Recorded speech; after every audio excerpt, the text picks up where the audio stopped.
Toujours un plaisir de vous servir, chers téléspectateurs de Horizon Média. Bonjour et bienvenue dans votre émission Hebdomania comme ni ñu koy faral di defee rek di leen indil programme bi nga xamante ni dafa daal di am solo ñu gis ne ci durant la semaine vous êtes partagé entre les activités le boulot le foyer les enfants kon day laaj ci semaine bi rek ñu daal di leen di topp beneen yoon di leen indil li ngeen xamante ni jot nañ ko amal fii nga xamante ni mooy ci semaine bi ci Horizon Média duma ci daal di wéet nag benn yoon dama ciy ànd ak sama ay présentatrices sama ay chroniqueurs. Bonjour Viviane. Bonjour Fatou, bonjour aussi à mes chers collègues, bonjour aussi à ces chers téléspectateurs qui nous suivent. Comment a été la semaine? Ah, ça a été bien, santé Yàlla. Alhamdulillah. Bonjour Christine. Bonjour à toi aussi Fatou. Vous allez bien? Je vais très bien. Je salue également Viviane ici présente et Astou, sans oublier nos chers téléspectateurs. Merci Christine. Astou, vous allez bien? Je vais bien, merci Fatou. Et la semaine? Super, ça s'est bien passé. Elle fut riche de recherche. Elle fut riche de recherche comme ni nga koy faral di waxee rek dañ leen daal di indi li ngeen xamante ni moom moo gën a am intéressant waaye ñu teg ko ci xam-xam teg ko ci ay lu leer tey nag demoon nañ fële nga xamante ni mooy ci wàllum reprise universitaire bi ndax gis nañ ne ça s'est fait d'une manière graduelle am na ñi nga xamante ni reprendre nañ am na ñi nga xamante ni ñëwaguñ ba léegi mais ak lu mu ci mënti doon rek reprise la ñuy daal di wax Viviane tey yan limite la loolu noonu am par rapport ak reprise bi. Voilà, Fatou, il faut savoir que la reprise des cours a commencé depuis le 3 janvier 2024 bi passé. Donc, il faut savoir que cours yi, ça se passe pas exactement à l'université Cheikh Anta Diop à cause des travaux qui se font là-bas. Donc, du coup, les étudiants sont placés dans différents établissements, comme par exemple de la Fosse ak INSEP. Donc, ñoom foofu lañ nekk INSEP, autant pour moi, merci. Foofu lañ nekk di defee cours yi et bien d'autres écoles tamit. Mën naa ne surtout, c'est un peu difficile pour ñi nga xamante ni yenn étudiants yi nga xamante ni dëkkuñu fii Dakar. Donc, ñoom ils étaient installés dans les campus sociaux. Donc, le fait que c'est pas encore ouvert, donc c'est un peu difficile pour eux mën a suivre cours yi correctement. Bien sûr côté ay logement côté ak fu ñu mënti nekk. te tamit xam nañ ne lieux yooyu ñu fi lim aussi nekkut ay lieux yoo xamante ni dafa daal di yaatu ba mën a recevoir nombre pléthorique aussi d'étudiants bi. Absolument. D'accord Christine tey nan nga gisee loolu le fait que tey yaay yi le fait que tey étudiants yi le fait que tey professeurs yi amuñ les conditions nécessaires pour une bonne reprise en réalité. C'est vraiment déplorable parce que quand même l'éducation n'est pas à négliger. te gis nañ ni événement yi fi jot a xew moo indi lii yëpp donc tey les parents vraiment sont plus ou moins découragés, pas plus découragés que les étudiants eux-mêmes qui sont les principaux concernés. Vraiment c'est déplorable te man li ma gën a metti mooy le fait que on reprend les cours mais pas à l'université en tant que tel. Donc c'est vraiment quelque chose c'est déplorable si je peux le dire. te gis nañ ni campus social bi n'est pas réouvert te xam nañ ni les étudiants la plupart ou la majorité des étudiants sont pas des Dakarois. ñu si bëri ci région li ñuy daal di jóge pour mën a ñëw jàngi si donc campus social bi tey suñ ko ubbiwul ba pare bëgg a reprendre cours yi dans différentes structures vraiment day xaw a métti. ak lu ci mënti xam daal kon nañu jël auto formation bi. effectivement nee naa aajowul rek pour nga ñëw ci amphi bi pour mën a jàng à travers tey seen fiche de cours yeeg recherche yeeg yooyu ñu bañ a di xaarandi rek présentiel bi mais aussi di former wu à travers la maison. c'est important. effectivement donc asu tey tamit reprise bi gis nañ ne comme ni nga koy waxee rek ni mu demee d'une manière graduelle nekkul seulement à l'université Cheikh Anta Diop de Dakar mais c'est dans toutes les grandes universités. tey étudiants yi daal di woon jaaxle ci lépp mais comme ni ma koy waxee rek am na toujours des moyens yoo xamante ni war nañ ko mën a teg pour pallier ak loolu. Effectivement déjà sax reprise bi dafa non pas reprise bi mais avant reprise bi fermeture des universités dafa impacter lu bari ci année scolaire bi ci cursus bi ci semestre yi lu bari la impacté tey jii benn étudiant mënoon na pare anem mais ba nii l'étudiant vient tout juste de finir son premier semestre. Bien sûr. nga xamante ne day impacté lu bari da koy jox retard. te sans compter tamit ak moyens yi ci nekk parce que tey jii nii am na yenn étudiants yoo xamante ne au début commencé woon nañu ci wàllum joxe connexion bi. Bien sûr. Voilà wàllum joxe connexion bi nii pour ñu suivre les cours mais Parce dañoo dem ba que- ci biir y a pas les moyens nécessaires pour ça. bien sûr. Voilà mu ngi noonu donc. parce que cours en ligne lañ doon wax lu bari ci Effectivement. étudiants yi di ko daal di bañ parce que conditions yi n'étaient pas du tout réunies. Effectivement donc foofu la ñuy ñëwee day am toujours nee naa la chronologie ndax ku wax milieu universitaire wax études supérieures laal pàcc bi am solo mi nga xamante ni ñuy jëm ci wàllum comptabilité ñu gis Viviane à travers ton éminent différentes émissions mémoire d'un étudiant dalaloon nga fi am daanaan. Voilà, Fatou, j'ai eu le plaisir de recevoir sur ce plateau Monsieur Babacar Diop. Il est spécialiste en comptabilité, il a aussi son propre cabinet. Donc, mu daal di ñuy andi leeral yu bëri li nga xamante ni mooy tourner autour domaine filière comptabilité. Joxe na ay conseils yu am solo pour nga xamante ni étudiants yu ñuy seetaan mais tamit pour jàppale élèves yi nga xamante ni ñuy doog a am seen bac jàppale leen si seen orientation. Voilà tamit wax na débouché yi ci am. Tamit wax na tamit inconvénients yi nga xamante ni étudiants yi ñu ngi koy rencontrer ci filière comptabilité. Donc kon régie bu élément bi yembee rek nga daal di ñu ko digtal ñu daal di ñëwaat ci plateau. C'est important de penser dès le bas âge d'inculquer des valeurs comptables. Sur les élèves qui ont vraiment parce qu'il y a des élèves qui naissent avec par exemple un don en mathématiques. Absolument. Maintenant ces personnes-là aimeraient vraiment suivre dans ce domaine. Mais le système scolaire ne nous aide pas dans ce sens. On fait trop de matières. On leur montre pas exactement ce qu'il faut faire en fait. waaw comme niñ ko gisee noonu rek ñu jaajëfal Régis ci élément bu am importance boobu comme ni koy Horizon Média di defee nee naa la le choix de nos émissions ne se fait pas d'une manière hasardeuse dañuy daal di indi li nga xamante ni ça concorde d'avec ce que nos cibles d'avec ce que public bi nga xamante ni ñu ngi ñuy xaar di ñu ko indil muy ki nga xamante ni moom mooy le professeur Babacar Diop. ñu di leen wax ne le lien est toujours sur notre page Horizon Média mën ngeen dem ngeen seetaanaat l'intégralité de l'émission tey ñu gis Viviane par rapport ak ni ko professeur bi waxee comme ni mu ko waxee ci wàllum différentes comptabilités yi mu am ni ñetti comptabilité moo am tourner autour de la finance. waaw andi nañu leeral yu important yi di tourner autour ñetti comptabilité yi surtout tamit jox nañu différence yi ci am mais tamit expliqué ni dafa wax ni que c'est important nit ki tamit kii di jàng comptabilité am base ñetti base yi telle sorte que tey mu nekk polyvalent tey bu ñu ko tegee ci bureau mu mën a exercer polyvalemment de façon polyvalente li nga xamante ni mooy métier de comptable bi. li nga xamante ni mooy métier de comptabilité donc aajowul rek nga ne man je suis en train de suivre filière bi di comptabilité mais da nga war a dugg au sein de la filière de faire autant de recherches mais aussi que les professeurs soient à portée de leurs étudiants comme le professeur Babacar Diop. fa lay demee directement ci Christine ndax moom nee naa la lépp lu jëm ci wàllum jigéen lépp luy yëkkati jigéen par rapport à l'entrepreneuriat par rapport au management par rapport au leadership da ci daal di moom tamit am apport bu am importance tey lan lañ mën a am ci li nga ñu indil par rapport ak wàllum jigéen yooyu. Donc Fatou, comme ni nga ko waxee rek Horizon Média est là pour tout le monde mais en particulier pour ces femmes. Si je dis ces femmes, c'est tout simplement ces femmes braves. Je vais même pas dire ces femmes braves parce que toutes les femmes sont braves. Donc gis nañ ni tey jigéen ñi elles n'attendent plus d'être recrutées pour vraiment avoir une vie financière indépendante. Tey jigéen ñi elles parviennent à construire eux-mêmes leur propre entreprise, si je peux le dire ainsi, ou mettre en place leur propre activité.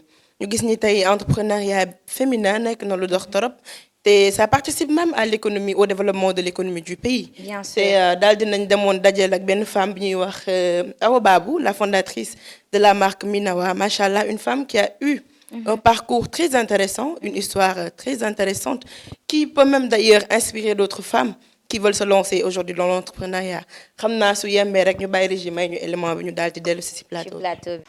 Alors, Minawa signifie en tout couleur, c'est moi Awa. Min Awa.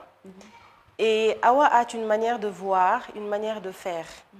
Awa a surtout envie de révolutionner la maroquinerie au Sénégal et donner une autre image du Made in Sénégal. Pour moi, le Made in Sénégal ne se résume pas à des sacs en wax wooden bogolan avec des modèles classiques qu'on a toujours vus. Moi, j'aimerais valoriser le travail de nos artisans à travers la qualité déjà, mais surtout le design de nouveaux modèles. Et donc, j'ai démarré avec 25 000 francs et un iPhone 7. Super. Pour la petite histoire, une fois, une amie est venue me rendre visite et avait porté de jolies chaussures. Parce qu'à la base, Minawa avait commencé par la confection de chaussures avant d'aller en maroquinerie. Donc, quand ma copine a porté ces jolies chaussures, moi, dans ma tête, c'était d'emblée, c'était des marques européennes. Je lui ai demandé où est-ce qu'elle a commandé ces chaussures pour ensuite pouvoir le faire. Elle m'a dit non, c'est des chaussures que j'ai commandées au Sénégal. Je lui dis, ah bon, au Sénégal, j'ai très envie de voir ça. Dès le lendemain, fougueuse d'habitude, dès le lendemain, je suis allée chez le cordonnier en question et j'ai vu que le monsieur faisait de très belles choses. Alors moi, j'ai un autre œil, parce qu'à la base, je suis ingénieure de conception en génie civil.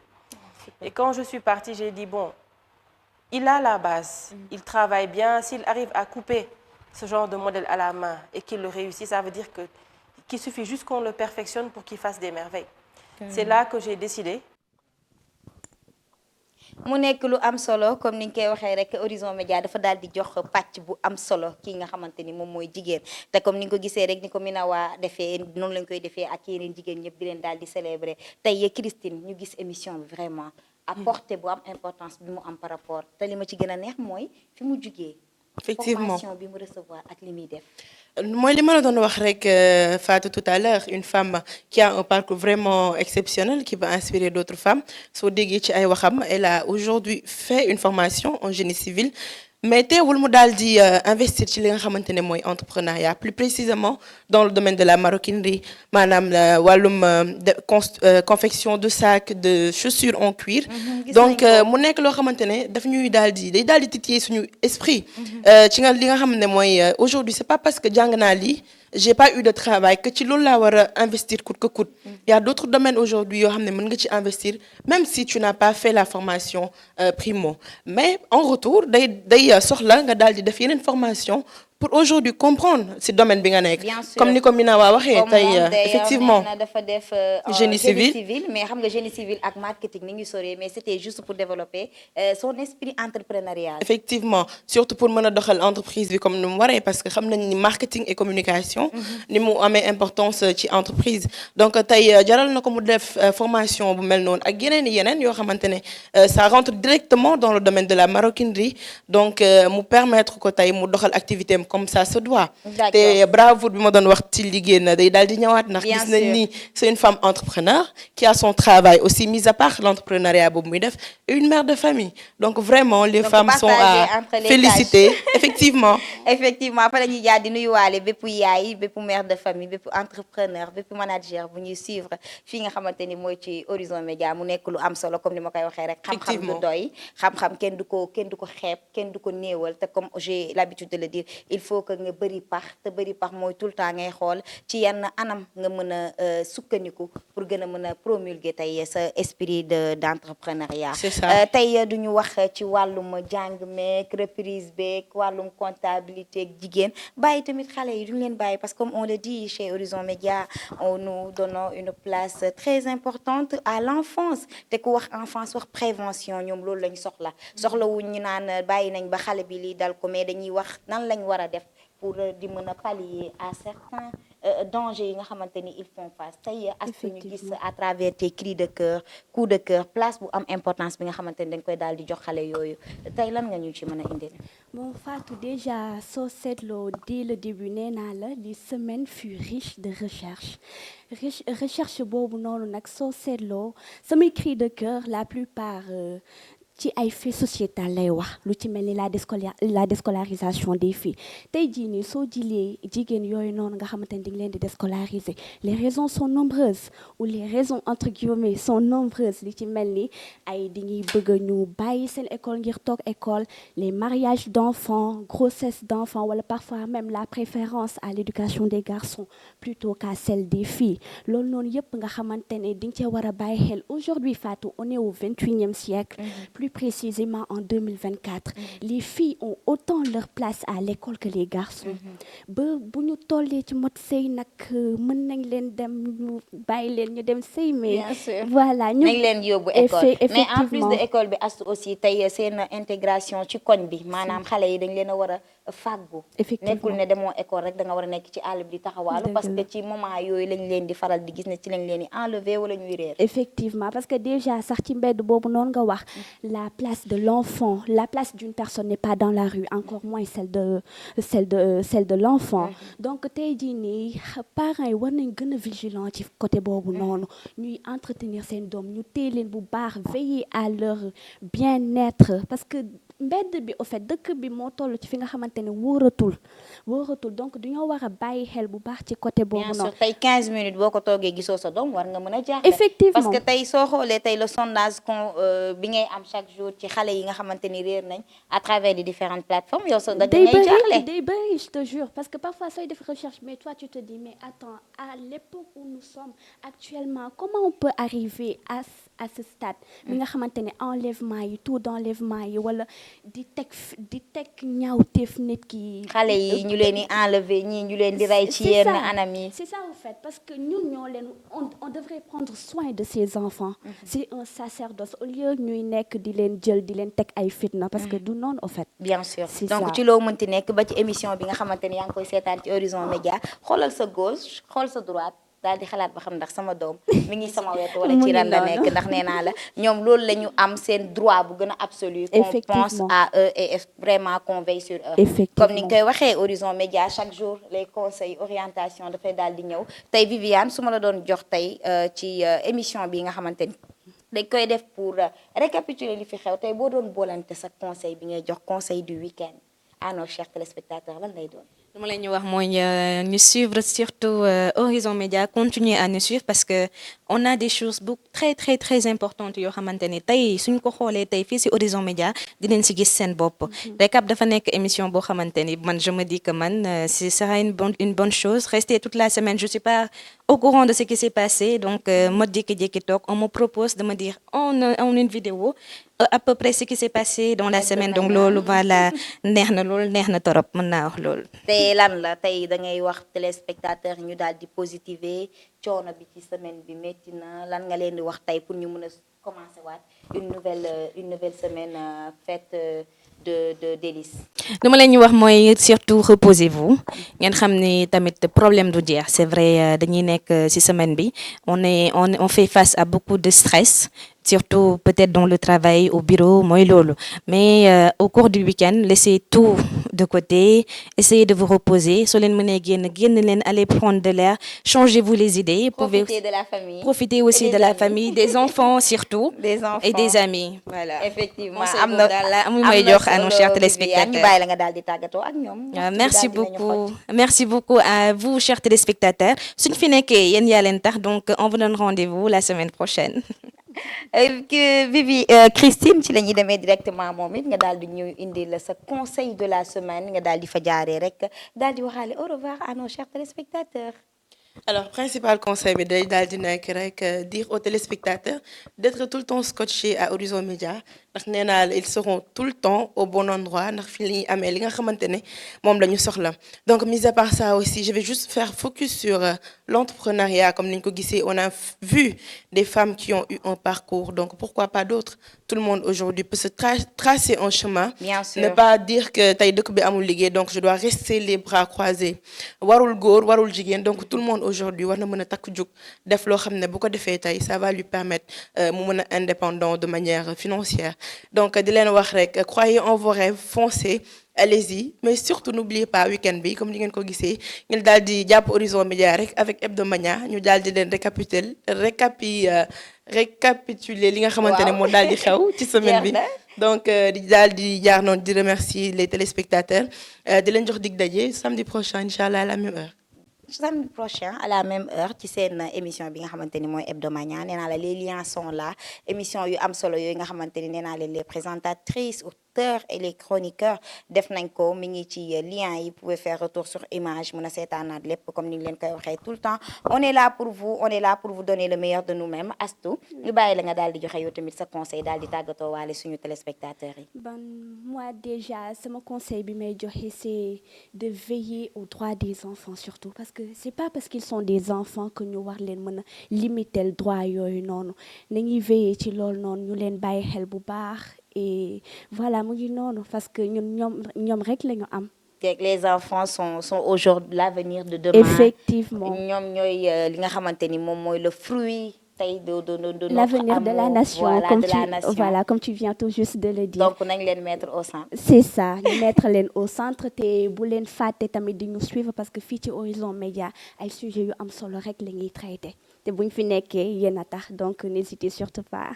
buñ fi nekkee yéen a tax, n'hésitez surtout pas à continuer aujourd'hui ce lien qui nous unit entre nous et vous, chers téléspectateurs. Nee naa leen ni lay demee saa su nekk, on fera de notre mieux pour tout simplement converger d'avec ce que vous avez toujours voulu regarder à travers l'audiovisuel. On est là pour coacher, on est là pour conseiller, on est là pour orienter, mais aussi on est là pour prendre vos impressions et essayer quand même di daal di fësal li ngeen xamante ni moom ngeen di xaar ci ñun saa su nekk. C'était votre émission Hebdomania, le premier numéro. Nee naa leen ni lay demee saa su nekk chaque week-end incha allah da ngeen leen ñu xaar rek ñu daal di leen indil li ngeen xamante ni moom moo fi xew durant ci semaine bi. Di leen ñaan ngeen daal di continuer topp bi, xam ngeen nan la ak naka la. Di leen jox rendez-vous très prochainement ci seen beneen numéro. Jërë ngeen jëf.